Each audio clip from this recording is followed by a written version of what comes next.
মধ্যপ্রাচ্য নীতি ও ইরান ইস্যুতে এবার ইসরায়েলের প্রধানমন্ত্রী বেনিয়ামিন নেতানিয়াহুকে কঠোর বার্তা দিলেন মার্কিন প্রেসিডেন্ট ডোনাল্ড ট্রাম্প।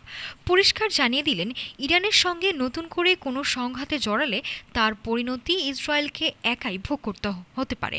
মার্কিন সংবাদ মাধ্যম এক্সিওসকে দেয়া এক এক্সক্লুসিভ সাক্ষাৎকারে ট্রাম্প নিজেই এই বিস্ফোরক তথ্য ফাঁস করেছেন।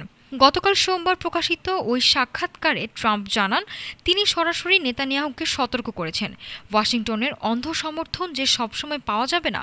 সেই ইঙ্গিত দিয়ে ট্রাম্প ইসরায়েলি প্রধানমন্ত্রীকে উদ্দেশ্য করে বলেন, বিবি, তোমাকে সতর্ক থাকতে হবে, তা না হলে তুমি খুব শিগগিরই একা হয়ে যাবে। বিশ্লেষকরা বলছেন, ট্রাম্পের এই মন্তব্য মার্কিন ইসরায়েল সম্পর্কের চিরাচরিত সমীকরণে একটি বড় ধাক্কা। অতীতে ইরানের বিরুদ্ধে ইসরায়েলের যে কোনো পদক্ষেপে যুক্তরাষ্ট্রের পরোক্ষ বা প্রত্যক্ষ গ্রিন সিগন্যাল থাকলেও ট্রাম্পের এই হুঁশিয়ারি ইঙ্গিত দেয়, মার্কিন প্রশাসন এখন মধ্যপ্রাচ্যে নতুন কোনো দীর্ঘমেয়াদী ও ব্যয়বহুল যুদ্ধের দায় নিতে প্রস্তুত নয়। বিশেষ করে ভূ রাজনৈতিক এবং অর্থনৈতিক স্থিতিশীলতা বজায় রাখাই এখন ওয়াশিংটনের মূল অগ্রাধিকার। নেতানিয়াহু সরকার যখন ইরানের পারমাণবিক কর্মসূচি এবং আঞ্চলিক প্রভাব ঠেকাতে একের পর এক আগ্রাসী কৌশল বেছে নিচ্ছে, ঠিক তখনই ট্রাম্পের এই একলা হয়ে যাওয়ার সতর্কতা তেল আবিবকে নিশ্চিতভাবে নতুন করে ভাবতে বাধ্য করবে।